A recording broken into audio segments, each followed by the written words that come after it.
Hi everyone, team member Mark Sharon here. A lot of you know that I've been coaching people with addictions for more than 36 years.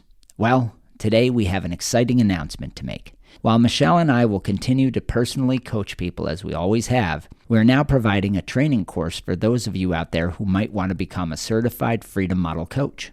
This new coaching certification course is available to those with established coaching practices, those who are psychologists or psychiatrists or therapists, or anyone who is looking to get into the field of helping people with addictions to solve their problem for good. If you would like to get on the applicant list, email me directly at info@thefreedommodel.org. Again, here's that email address, info@thefreedommodel.org. We look forward to your interest and potential of working together to change the way people across the world are helped with addictions. Take care. Welcome to the Adirondack Hunt Podcast, a Big Woods Bucks production. In this podcast, the Big Woods Bucks crew from New York sits down and discusses all things hunting and even a little fishing within the blue line. 6 million acres of old-growth forest and few roads make the Adirondacks one of the most challenging places to hunt in the country. From Iroquois and Algonquin deer drives to the early days of Adirondack guiding, the team discusses the history, legends, and lore of these ancient mountains. Along the way, the team interviews top Adirondack hunters, from well-known legends to little-known local legends, homing in on what it takes to be successful in these unforgiving woods.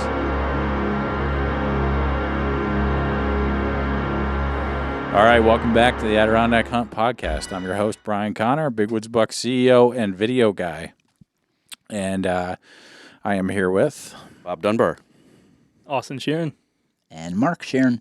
And we are recording at the Hardy Electric Studios in Amsterdam, New York. If you have any needs for electrical services, hit them up. They're the best in town, I think. Wouldn't you say, Bob? Yeah, we are. Yeah, absolutely. That's right. Absolutely. And so we're going to have an interesting discussion right now. Well, we hope you find it interesting. I want to set the expectations low, but I think it's going to be good. I think so. We'll overperform on the expectations. We're going to talk about, we're going to have a Halloween episode, and it might be released in July. We might release it early, but it's going to be a spooky stories episode because the forest is an enchanting place, and strange things can happen in the forest, and hunting is an ancient and really kind of a strange activity when you think about it. You're spending hours, days alone in the wilderness, and you could start to go a little crazy. So we're going to get into our spooky stories. I already know all the stories you guys are going to tell because I've heard them over the years, and I think they're important to tell on the podcast just for entertainment's sake. Did I ever tell you about the Sasquatch one? I don't think I did.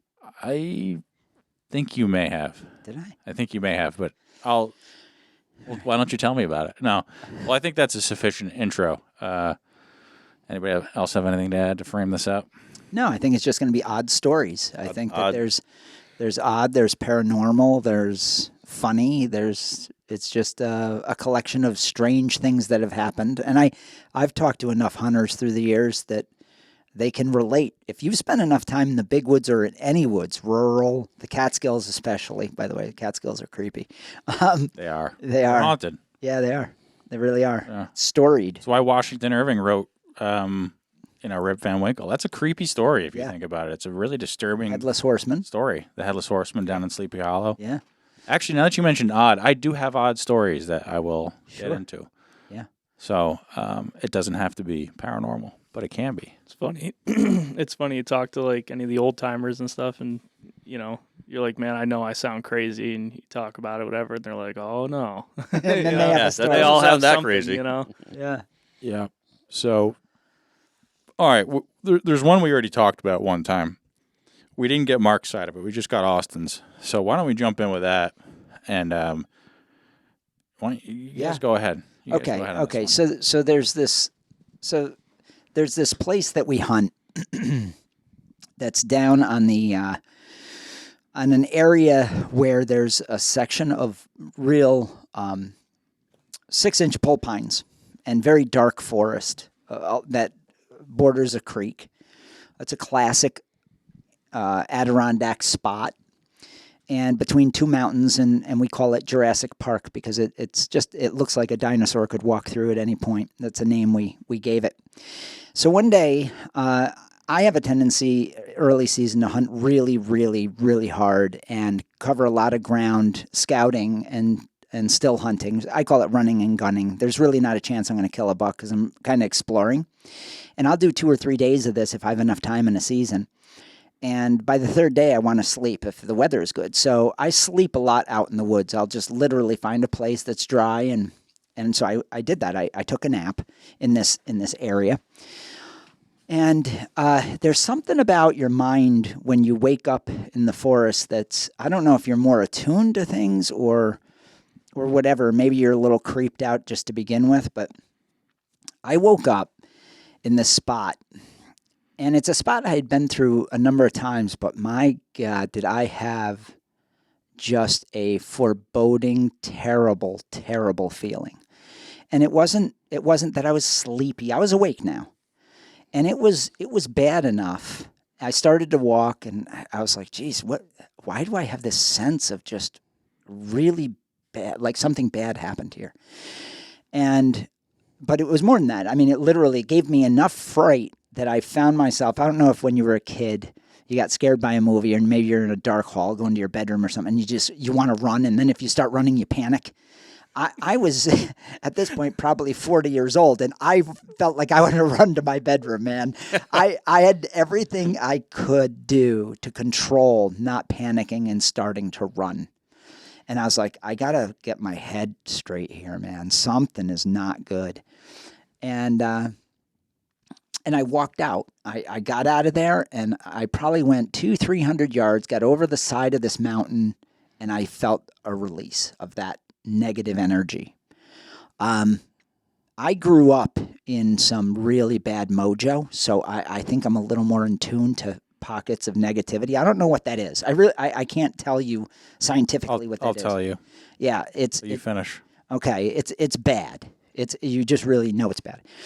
And so I kept that to myself for years. I never told anybody about it. I kind of filed it away and ironically, bucks tend to take me right through that area every year that I went back, and I was like, I'd skedaddle through there, but I'd feel it, every time I went through. And then let me dovetail that into Austin. You tell a story. Now, I've never told anybody this at this point. And then, Austin, you go ahead. Yeah, I covered this on a previous podcast, right? Yeah, so I had hunted similar area and was looking for a track. It was later in the season with snow, and I had ended up cycling down through there, and I had no idea that he had this experience, or I wouldn't have gone within half a mile of it. But I was just kind of creeping through these pole pines, just kind of poking along, looking for a track. It was towards the end of the day. It was kind of just, I don't know, kind of taking the route out to the road, and I had like the same exact feeling, and it was like, you can psych yourself out in the woods very easily and get all paranoid or whatever, but it wasn't that. I was just walking along, and all of a sudden I had like that overwhelming feeling of dread, and I was like run, like get out of here now. Like that's what I was like, oh my God.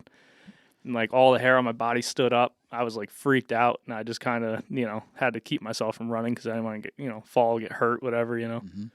But I was like, eventually I got out of there and out to the road, and it was fine, but that was quite the experience. And then I got back to camp, and I had Dad like by himself for a minute. I'm like, dude, you'll never guess what happened today. And I told him, and he's like, oh yeah, was it like over here? Yeah. I'm like, yeah. He's like, yeah, I had the same thing. Yeah, I mean, literally to the same spot, identical spot. So what you experienced is panic, and that the word panic comes from the Greek god Pan, and Pan was the god of nature.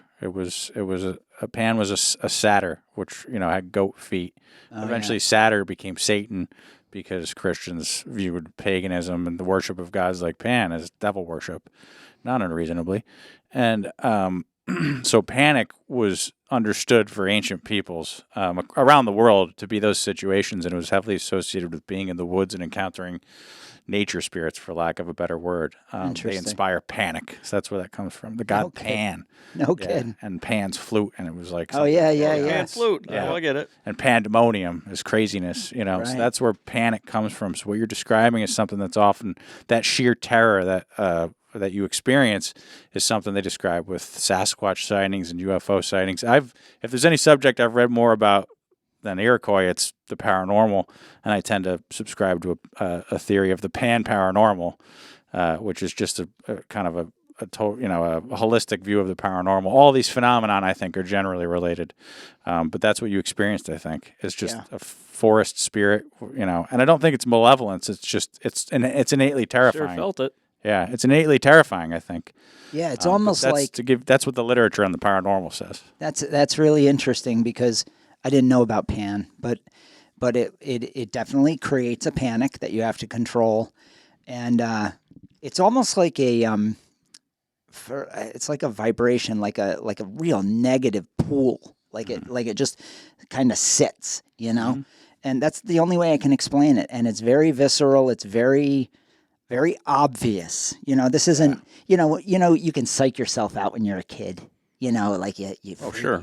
It's not like freaking yourself out as a kid. No, this feels external, yes, right? Yeah. Yes, it feels like a force. Right. Yeah, and that's and I don't talk about these things because people are like, oh God, that's weird, and I'm like, It is weird, but the world is weird. It is. The world is an extremely weird place. So that's a really strange experience, though. Have you ever had anything else like that happen to you in the woods? Well, Not let's hear for me, Bob's. not to that extent. So Well- Bob's story is right close by. Yeah. Now, ironically enough. this is even interesting because it falls within a quarter mile, half mile of the same area. Okay. It's April, and I talked to Mark's brother Pete because we used to hang out a lot, and he liked to trout fish.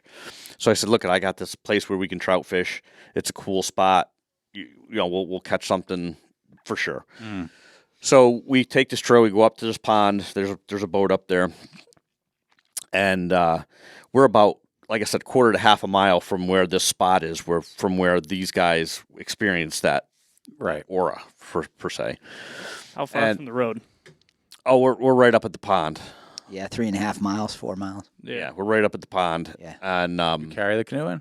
No, there's one there. no, there's a Stash rowboat boat. there. There's a rowboat there.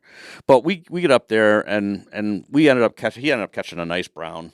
It was Yeah, it big. was a nice fish. And so we're sitting there, we're rowing, and it's got to be like 9:00 in the morning at that point because we went up early. We were kind of left the house at 4:30, 5 o'clock to get up there. It was like a 2-hour drive, so we were there by 7. Okay, and the pond's, it's not huge. It's maybe 300 yards long. It's not enormous, but it's big enough to hold some decent trout. And on the way up, just before we get to the pond, we hear what, in the woods you hear all kinds of noises when it's, right at light. We're hearing frogs, we heard crows, and then I heard what sounded like somebody screaming, right? And I'm thinking, yeah, it's a bobcat or whatever, you know what I mean? Whatever. I didn't really pay much attention to it because there was so many noises going on, right? But there was literally something that sounded like a woman screaming. And his brother Pete looks at me and he goes, "What the hell is that?" And I'm like, "That's probably a bobcat or something. It's an animal." And I just dismissed it. Well, about 9:00, we've been fishing for a couple hours. We already caught the one fish. We get to the other end because we were kind of letting the wind push us across, trying not to make any noise disturbing the surface of the water. We get to the other end, and I just happen to catch some motion. I look over, and there's this guy walking to the edge of the pond. He was probably 5'6", 5'8", somewhere around there. Pretty heavy set. He had glasses on. He looked like, and there was a convicted guy here years ago. His name was Louis Lent. He looked like that guy. Okay. Ironically. I mean, he looked like Louis Lent. And I'm like, oh my God. Right? And then he got there. He sees us in the boat, right? And he's like, and he looks kind of, well, hi. How'd you guys get up here? And I'm like, we took the trail. How did you get here? Because this is on the back side of the pond. All right, this is on the back. He goes, oh, well, I came up this one brook, and it was over here, and he's describing all this way. And I'm like, there's no way There's absolutely no way that I'm looking at him in the physical shape that he was in. There's no way you did that in that time frame that you're talking about. Mm-hmm. You were here overnight. I'm thinking you were here overnight. Mm. You know what I mean? Mm-hmm. And then it dawned on me, oh my God, was that really screaming I heard? Mm. You know what I mean? Yeah. Was he in here killing somebody? Probably. You know what I mean? Because he Yeah, was Adirondacks, probably. Yeah. he was out of his element. You know what I Yeah. mean? And I know for a fact that to get to where that guy was, he had to go through. The trail comes up the easy way.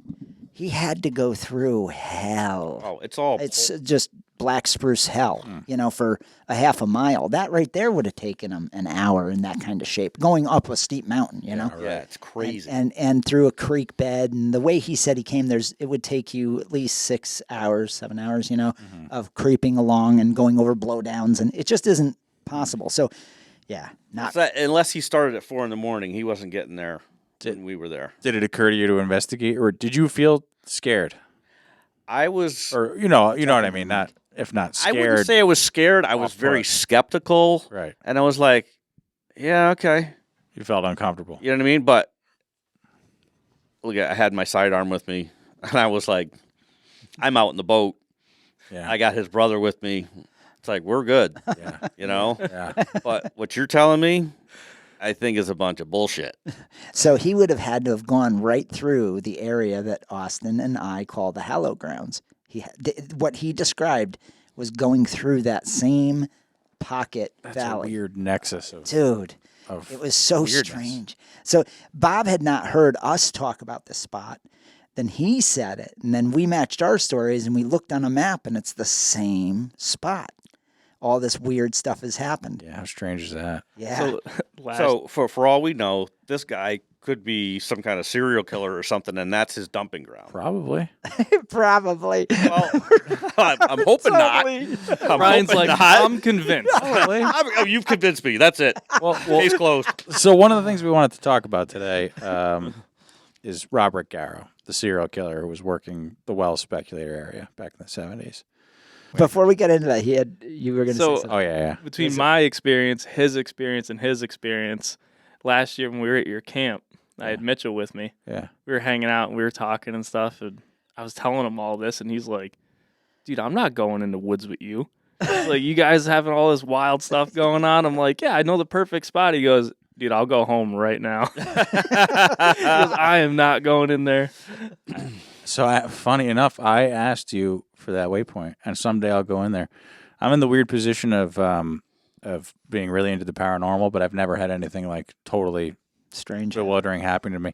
Now, I have had run-ins with weirdos, and I want to talk to you guys generally about that, about run-ins with weirdos in the woods. I hate to characterize with weirdos, but Strange maybe characters. I don't. Strange characters. Strange is the way to characters. put it. Yeah. I was at a pond once, me and Aaron. I've never really worried about people messing with me, but we were at a pond and we were brookie fishing, and this pond is accessible by a 1 mile hike from one side and a 4 mile from the other. We did the 4 mile. It's I don't want to say the name, but it's Lake. Anyway, one side is much closer to Stony Creek. One side is closer to one side is 4 miles from Wells. So we go in from the Wells side, and we go out boating, and we come back. We're fishing. We came back to our site, and some guy who didn't look like he was like in outdoors clothes just walks up to the site, like walks into our site, which is, first of all, you're breaking the etiquette. Like, you're supposed to stop and be like, permission to enter, but you're not even really supposed to approach somebody while they're in their site, like, at all. Yeah. You know what I mean? It is weird. Unless you know them. So that You call from a distance. and you say, call hey, if you have something to talk to them about, but generally like, you hey, I have a don't. question Yeah. or something. Yeah, you say permission to enter. That's what they teach you in Scouts. You stop a good distance away, permission to enter, and then you come into their site. You treat it like their home, basically. Yeah. Despite it being public property. This guy just walks right at, like, he's 10 feet from our lean-to. And I was just bringing the canoes and fishing poles in and stuff. And he got so close to me that I was like, I kept the paddle, like, in my hand. I was like, I'm about to have to beat a guy to death with a paddle. I'm like, but his behavior was strange. Yeah. And he starts going, I'm like, hey, how you doing? I'm trying to chat him up and read him. And he just keeps repeating, I just walked in here. And he's a crazy look in his eyes. I just walked in here. I'm like, oh, okay. where'd you come from? He's like, I just walked in here. He's just like crazy in the eyes. Like you could tell he's like having a break of some kind. And that was like the weirdest experience I ever had, where I was like, I might have to get in a physical fight with somebody and like beat them with a canoe paddle. Did he say anything other than that? Just kept saying, I just walked in here. And then he walked out. And then he just walked away. Yeah. But he was like so close to me that it was like he was like from here to there. I was like, it was creepy. Super creepy. Maybe tripping on something. That's maybe, yeah. He was otherwise looked like a well put together guy. I think it was just like a well put together. He was like the kind of guy you'd see in suburban Saratoga. And was he lost? No, I think he just walked in there. Apparently. I think he just walked in there. Paraphrasing what he said. I mean, maybe that's all there was to it. He just walked in here. Like, that's a reasonable answer. But no, it was creepy. That's the only time I've ever seen somebody in the woods who really made me feel uncomfortable. You guys have any experiences like that? People getting like aggressive? Well, in the Southern Zone, I had one guy get aggressive with me, but that's just Southern Zone stuff. That's just some Southern Zone. Southern Zone, I've been shot at. I've had all kinds of bizarre things happen. Yeah, have you had weird people in the Adirondacks? It's something I tell people don't worry about, because generally you don't. And I've spent a lot of miles on the trail, and I haven't run into weirdos. Well, I have a tendency to find people. He does. Yeah, I find people in the woods all the time. It's the strangest thing. I could be in a trek 100,000 acre woods. And you run into somebody? I'll run into somebody. Yeah. All right. I don't know why it is. Like that missing guy up in like Allen Mountain or whatever last year, up in High Peaks. Yeah. We should have sent Bob in there. Bob would have found him. I'm not kidding. Bob would have just stumbled into him somewhere. It's bizarre. Yeah. Like it's kind of weird. Yeah. I mean, I've been walking in the woods and then just looked over like a couple hills and be like, oh, there's somebody over there. You know what I mean? Yeah. And then I gotta. I'm kind of a dick sometimes. And be like, I'm gonna go scare the hell out of him. And then I'll walk. I'll match his Cade says he's walking. Match his Cade says he's walking. Just watch him, and then get like 10 feet from him and be like, hey. He does. I do that. But and they jump out of their shoes. They do. They jump out of their skins. Jeez, I didn't even know you were there. Bob, what I'm gathering from this is that you are the weirdo that other people run into. He just walked in there. You just walked in there. Maybe that's what you and I had to deal with when we were in the woods that day. Bob was just lurking. Nearby. Sitting there throwing peanuts at you. Yeah. Dad's seen Sasquatch. Yeah, so tell us about that. Yeah, so... Oh, you did tell me this. I just remembered, but go ahead. I love this story. Yeah, it's so weird. So, like, again, I was taking a nap, and I had something very strange happen while I was taking a nap. I wrote about it in my book, so I was exhausted. From the sounds of your stories, it just sounds like all you do is go in the woods and sleep. I know. Well, there's Van Winkle here. The nap thing is important because the literature also describes paranormal experiences happening in that liminal stage between sleep and wakefulness. That's like when you're in you're in kind of a different world temporarily. Yeah, I've read so much about this shit. Don't let me bore you guys. But so I took a nap. I woke up from the nap, and I look around me, and I in my book I wrote about this experience, but I didn't write about the Sasquatch after this. So I look around, and I realized that what woke me up was the sound of a tree falling. And then I woke up to a tree falling, and then I thought, that's not odd, so I kind of shake myself about, get my gear ready. And then I hear another tree fall, which isn't odd in the Adirondacks either. But then I realized, wait a minute, it's dead still. There's no wind. Then I was like, whoa, what's going on? And then I look around, and all these stumps and logs were tore apart. And it was obvious that it was a bear. You could see the claw marks. And what happened was, as I was laying there, for whatever reason, he didn't smell me or attack me. I think what happened was he was so involved in tearing stuff apart, getting grubs. They tear apart the logs to get the grubs. And then he must have got close enough, smelled me, and then trotted off a ways and was doing it further away. But none of the trees around me were knocked over. So he was just kind of rooting around, took off, and was doing this activity.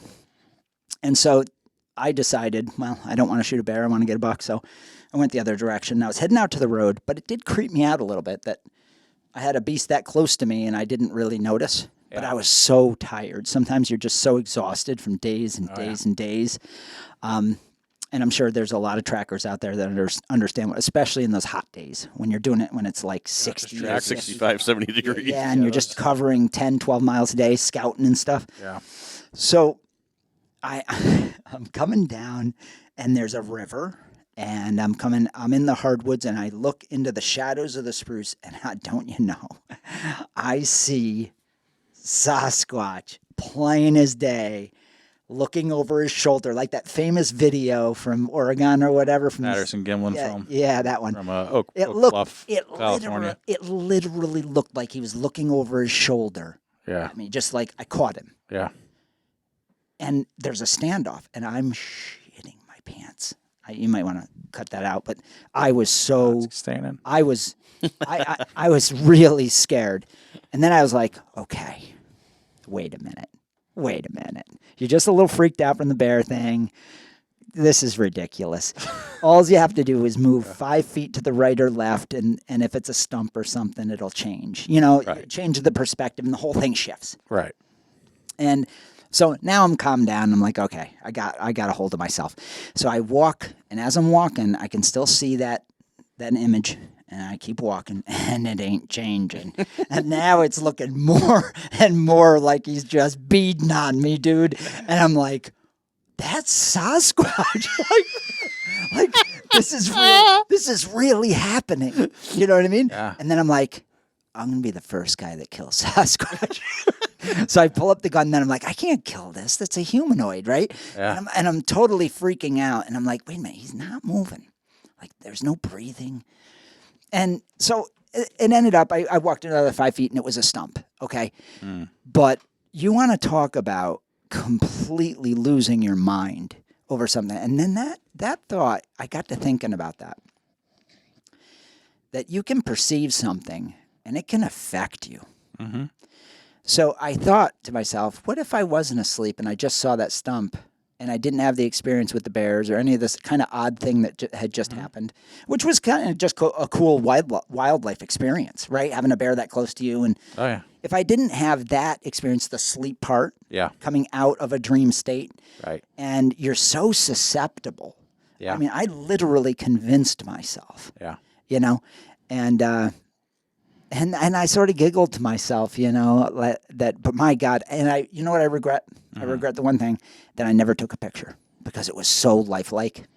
And I just never thought of it at the time. I should have taken a picture. It was a stump. It was an overturned tree with the black root ball, Right. that had risen. And it looked just like, I could probably find it today if it's still there. But Dude, not this past deer season, the one before. It was opening day of muzzleloader, and Dad and I went up on top of a big mountain ridge, and I hunted the backside. Whatever, it was kind of a fruitless day, and but it was a lot of learning lessons from that day too. But I remember I'm hunting along, and I kind of look up the hill, and like a black panther is looking at me, and I was like a black guy with a gun and leather? Like A Jesse militant Jackson? black man from the 60s? Jesse Jackson? dude, I was like, and then it immediately was like, oh, it's got to be a stump, whatever, But I had to take a picture, and I still have it actually. yeah. I it's cool. showed Dad. Does it look like a panther in the picture? Yeah. Oh, It looks like a big black cat. That's cool, Zach. Yeah. It's pretty wild. It's like, ooh. Now, it's funny we talk about the paranormal. We had this trail where, and we actually, we bookmarked the trail. We called it the Dementor from Harry Potter because, and the Dementor is gone. Yeah, it is. I don't know when the last time you It's were like up there. 2 twigs. Yeah, because what it was a tree had fallen over. Yeah. And the root ball had stuck up in such a way that it looked like the dangling shards of fabric from the Dementor's cape. That's neat. When light would pass through it. So when you would go through there in twilight, Yeah. you would swear to God you're looking at this orbital, this Ghost-like. ominous being that's gonna suck the life out of you. Yeah. And so 20 years of it sitting like that. And it's We'd funny always say, 'cause- take a left at the Dementor, and Yeah. Yeah, well, you only really see it if you're coming down the trail towards Correct. the road, because right there is like the old like skid road keeps going straight because all they- used to get they logged changed in the there, trail. and then the trail goes to the right. But it's like you'll be walking along, and if you look up, like that's when you see it, and then that's right where the trail turns. Yeah. You know, it's just kind of a weird Take a thing. right or a left at the Dementor. Like, I think the first time Joey hunted up there with me, I'm like, yeah, when you come down the trail, you'll see the thing that looks like the Dementor and take a right. And he was like, the what? You'll see. You'll see. You'll know it when you see You'll it. know when you see it. For all you big buck hunters, if you're looking for an ideal base camp for hunting the big woods in the Adirondacks and Tug Hill, you've got to call our friends at Christmas & Associates. For over 35 years, they've been providing land and camps to sportsmen. 5 to 50 acres, rivers, streams, and ponds in some of the best locations. Affordable prices and in-house financing with low monthly payments. They can even build their Adirondack-style cabins on property you already own. For more information, call Christmas & Associates at 1-800-229-7843 or go to landandcamps.com or visit them on Facebook at Christmas & Associates. Take care.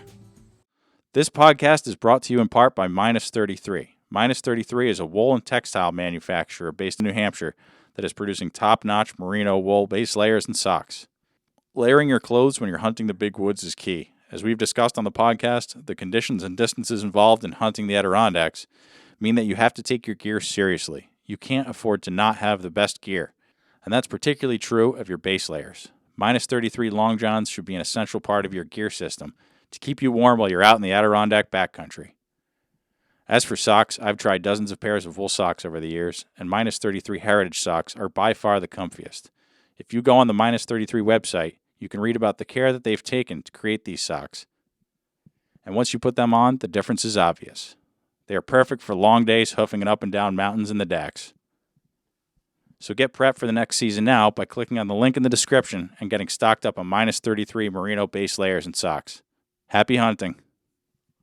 The Adirondack Hunt Podcast is brought to you in part by Seek Outside Tents.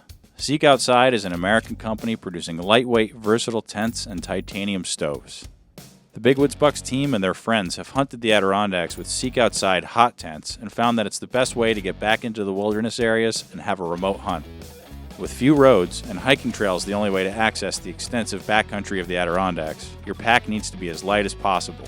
Seek Outside's lightweight tents and stoves enable you to get back there into the most remote country and hunt mature Adirondack bucks that likely have never seen a human being. Use code BWB at checkout on SeekOutside.com and get 10% off your Seek Outside gear. Good luck on your remote hunt in the big woods. Yeah.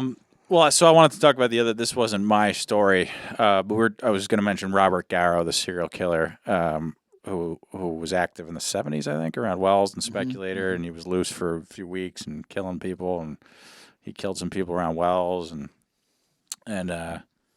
Broke this into a lot goes of camps. this goes to a separate issue, which is finding weird things in the woods. So an old timer around town who I spent a lot of time with, just hearing his crazy old stories.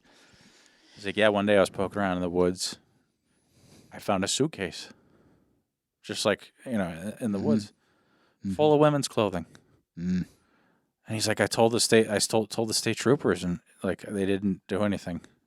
But he's like, I swear it was Robert Garrow or a serial killer, like just tossing his victims. Yeah, like a trophy case. And then he was like, exactly. probably ditch this. Exactly. Yeah. So have you ever big. Have you ever found anything weird, unexplained, physical objects, things like that are out of place in the woods?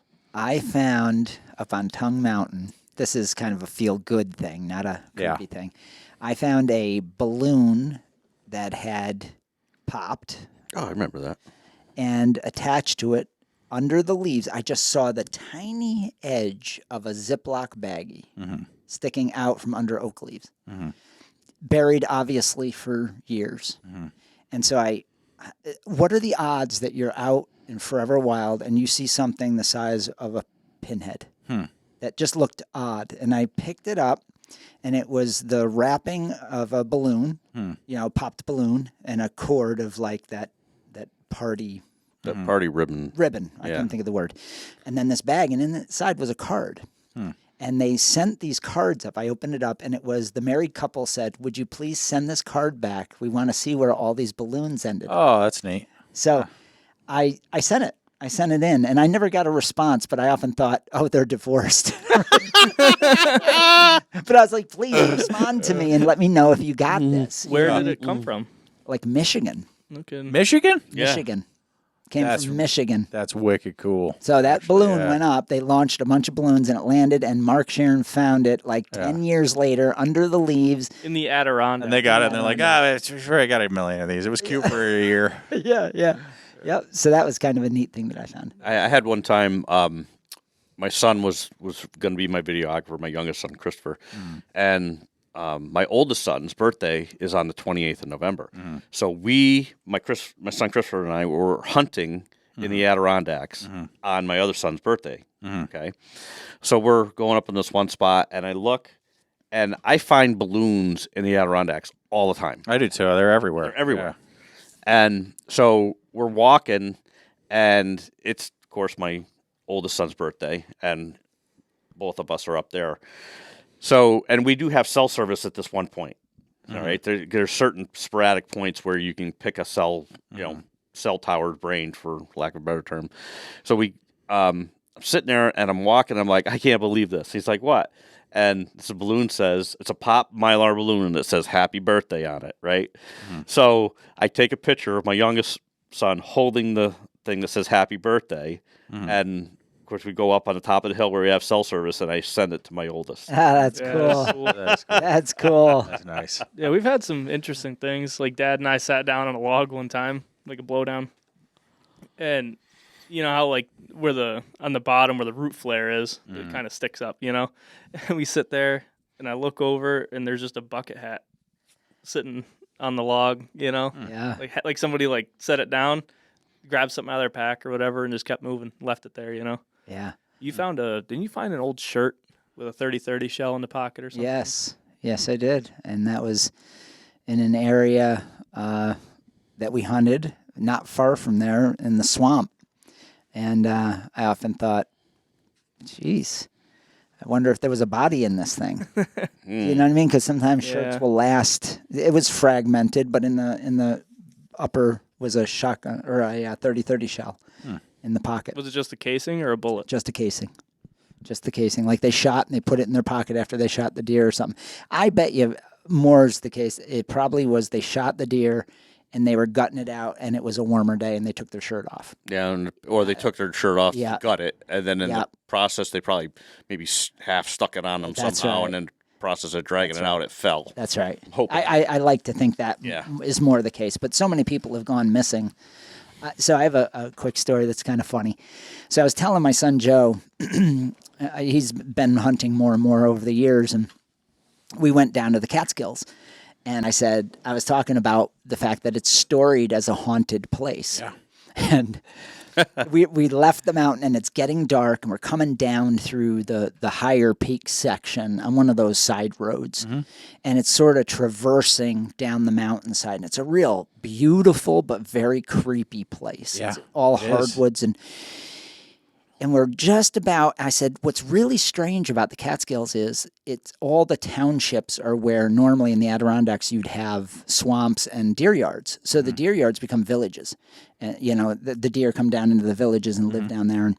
And all those villages are sort of beat up from the economic downturn. And a lot of those resorts are now decrepit, old places. And so it's like an era of time gone past, And so it gives you the heebie-jeebies a little bit, or sadness, maybe a little bit of sadness with it, right? It's like the Catskills, right? Yeah. It's strange. Like you'll go down, and they call them hollows there. Yeah. And the hollows are creepy because the mountains are way more prominent there. In other words, yes, the distance from the bottom to the top of the mountain is greater. The Adirondack Mountains, by and large, are taller, but and it's just bigger. It's just they're steeper and taller, so as a consequence, it's darker in these hollows, like weird lighting. Yes. And the houses, you have houses that are like Victorian era, like, early 20th century, late 19th, next to trailers. And it's like... and then a giant it's just resort. Weird. It's disconcerting. It's incongruent. You know what I mean? And then you have places where the resorts have been refurbished into these magnificent... So you go from this incredibly dark... time gone past, sort of ghost town, into this beautiful resort like The Shining. Right. And you're like, this is real weird. Right. So I was explaining all of this, and we were exhausted. We had tracked some nice bucks, actually, and there's bears all over this mountain. Wasn't one of you sick? I was sick. Yeah, I had a wicked cold. And we were coming down, And I was explaining all this to Joe, and Joe goes, yeah, it does have an air of real kind of creepiness. Mm-hmm. And just as he says that, he goes, Dad, stop the car, stop the car. I said, what? So I stopped the truck. He goes, back up, back up, back up. And right then, we see people in robes. I kid you not. He goes, do you see that?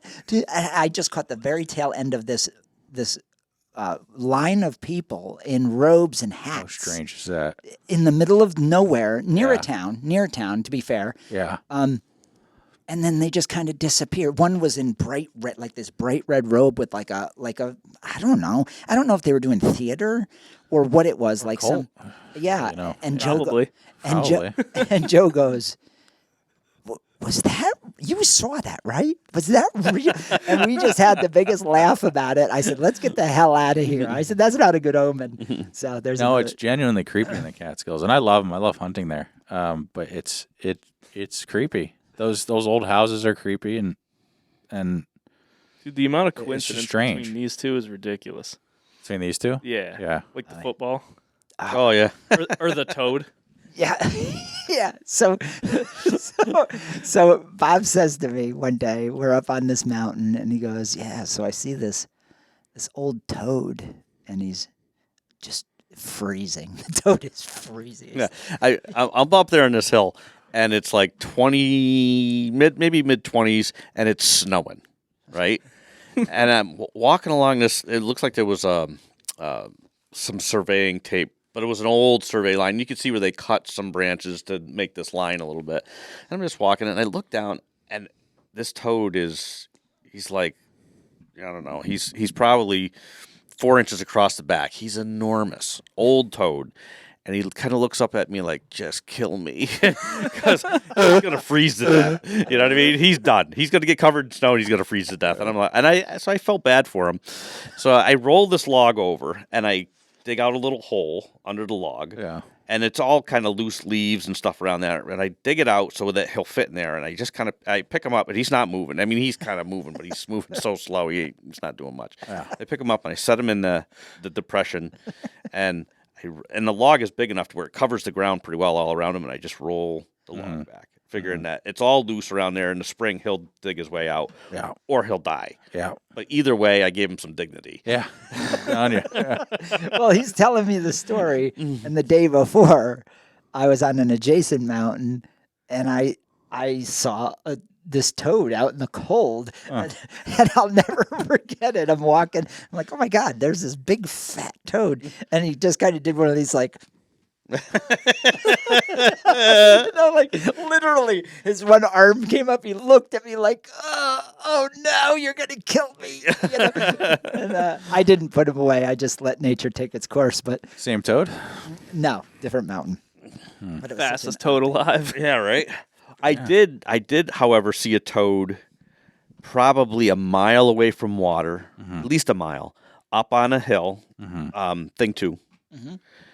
And there's we have names for different places we hunt, and it's all craggy and like rocks, and there's like caves. There's got to be caves and holes in the rocks where they goes down deep. Yeah.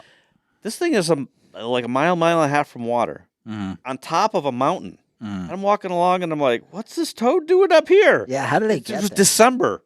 Yeah. and he's kind of, and it wasn't really big. I mean, maybe, general, little bigger than normal, but not huge. And he's just bebopping along. And I'm guessing he was looking for a spot to hibernate. He probably hibernates there every year. Huh. It was really weird. Yeah, so we hunted a new area, and I'm up on a mountainside, and Bob's off wherever he is, and I come to a spot in the middle of, and we're talking way out there, and there's a football.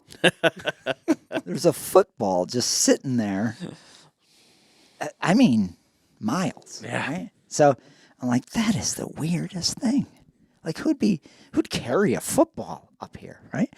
So I take a picture of it, and then I don't think anything of it. And we go to dinner, and we're sitting there in town having dinner. And I'm like, oh, dude, I got this strangest thing today. And before I even pull out he goes, the football? I was like, "Oh, shitting me, dude." Yeah, you mean the football? The football. Yeah. Oh, I know. I saw the football. He took a picture of it too. We had matching pictures. That reminds me of when I first hunted with you guys, and it was like the first week I spent with you guys. We were at Rick's, and I filmed Rick the first day, then you, then you again, then Rick again, and well, the first time I was actually going through footage last night. Now we've just gotten into foibles, just funny crap that's happened. So it'll be some of that on this episode. Well, it's all strange stuff in the mountains. I found the clip and I put it in the. Actually, this is a little Easter egg. I put it. I liked it so much that I put it in the intro for the Adirondack podcast. So go look for it. But I'm like with Mark. We don't know each other from anything. I met him a day ago. Yeah. And he's like still hunting along, and he goes. He like gets his grunt tube out. And he goes. And it doesn't work, and he just takes it, and he's like smiling at me. There's a bullet stuck in the top of the grunt tube. So he pulls it out. So there's a bullet stuck in the top of the grunt tube, and you can see him just like laughing to the camera, like, I'm an idiot. And he just takes the whole grunt tube and throws it over his shoulder. Yeah, That's why I was like, I like this guy. You know what he did after that? Yeah. He came home and stole one of mine. Yeah, I do. Dude, I lost my grunt tube. So You then got that one? grunt tube. So then. 2 days later, that was the day. Did we ever tell the story? The day where just like nothing went right for you that trip, where the car alarm went off. Yeah, Oh, he yeah, told yeah. We already tell this. Yeah. Oh, all right. Well, Yeah. I know. where he's like, I don't know what happened to my grunt tube today, and then we're back at camp. He's like, look at these tracks, and then he looks at it. He shows a picture of the track, and his grunt tube's in it to like measure it. He's like, oh, Yeah, that's right. That's It's right. just still in the track. Yeah, it is. in the track. This year, I cut so much weight out of my pack for remote camp. Did you? Like 30 pounds. Yeah. Like a lot. So And you know what I still brought extra of? yeah. Grunt tube. Because I do. I have this weird thing where I lose grunt tubes. Yeah. Lose them, stuff gets in them, they don't work. I've taken Bob's, any overstock he's at, I've used his. I'm not kidding. Yep. It's weird. that Donated quite a few to the cause. Yeah. I'll tell you what, this year in remote camp, I found a spot that was this whole area was kind of strange. Just speaking of like weird stuff in the woods, but it was there's huge beaver flows in there, like giant beaver flows. And I swear, dude, there was like 4 acres where every single tree that was, if it was smaller than 8 inches, it was a post. Oh, the beavers. Yeah, I was like, oh my God. It was like you went through and like select cut everything that was smaller than like 8 inches. And then they had all the trees that they knocked down like that in the like cordwood. Like this big. Yeah. I'm like, that's so crazy. And then I ended up in another spot That was a crazy cool area, though. that looked like something out of The Hobbit. Like it was all like grassy, rolly hills and giant boulders with like no trees.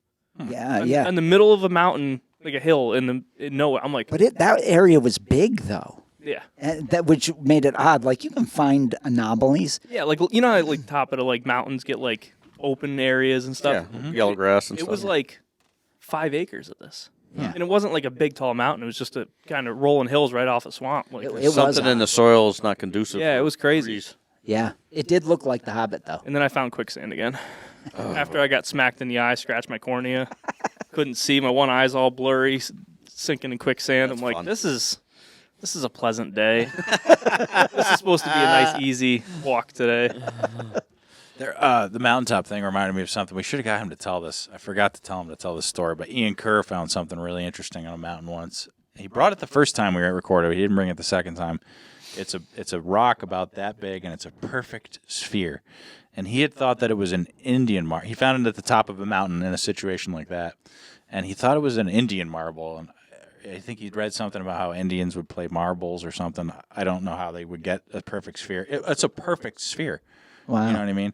But then I looked it up, and apparently every now and then deer will swallow rocks, and they will combine together in the deer's stomach, and over the course of the deer's lifetime just get rounded out into a perfect sphere, and then they die, and there's a freaking rock. I have heard something about Isn't Yeah. that cool? That's Yeah, look it up. I mean, check us. I might be wrong. I remember Yeah, talk to I remember telling Ian. He's like, "Oh, that might be it," but that's a cool find in the woods. Oh my God, And yeah. I've never even really heard cool. of that. That's like a pearl. Yeah, it was it's like a a pearl. deer pearl. Deer They might even pearl. call it like deer pearl. or Deer something. pearl. Yeah. That's awesome. Yeah. You seen a So meteor? cool. I did. Oh yeah. I what did. now? This meteor. is a cool Big thing. one. This is a cool thing, yeah. So Bob was driving behind me, and usually we just go through the mountains. We're leaving hunting camp. This is probably 15 years ago. Long time ago. And we were coming down. I'm not going to say where because eventually I want to go back up and look for meteorites, but the rocks. But I was coming down, let's say a 2 mile straight downhill pitch. And it's nighttime, clear sky. Really cool. This was really, really cool. I've never seen anything like this. And I didn't realize, but Bob got caught behind a car behind me. Mm-hmm. So I thought he was behind me because I was all excited. I was like, "Did you see that?" And he's like, "See what?" You know? Yeah. I was like, what are you talking about? Behind me. He must have been on the other side of the mountain, you know. Yeah. But I look. I see a flash of something up in the sky, and I look, and I'm driving, and just by happenstance, Off the left side of the road there, it like drops down into this big valley, and then there's a whole nother mountain on the other side. So you see all this space. and there's no trees in the way. It's like one of those spots in the Adirondacks that you have maybe 2 miles for every 100 miles. Yeah, right. Right? And ironically, you could see the entire valley. So I see this meteor. Coming down from the central Adirondacks? Yes. I think I know what you're talking about, but yeah, go ahead. Yep. And when it hit the atmosphere is what the initial flash, it was big enough that when it hit the atmosphere, it starts corkscrewing. Mm-hmm. So I'm watching this fireball corkscrewing like really fast. This obviously happened in probably a second and a half or 2 seconds, right? Yeah.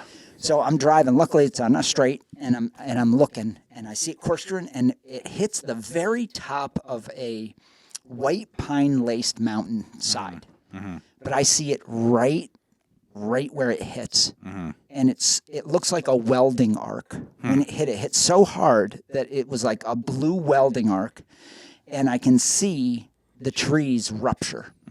I can see trees, entire white pines rupture in the flash. Yeah. And I was like, and then it's obviously black again. Yeah. You know what I mean? But it was crystal clear. So neat. Oh, dude, it was cool. Did you go in there? I didn't. I Dude, know exactly you gotta go where in it is. there. I know exactly I would love where to it go is. in there with you. That's so cool. I've looked on Google Earth, and I think I know where it is. Nice. Because it's kind of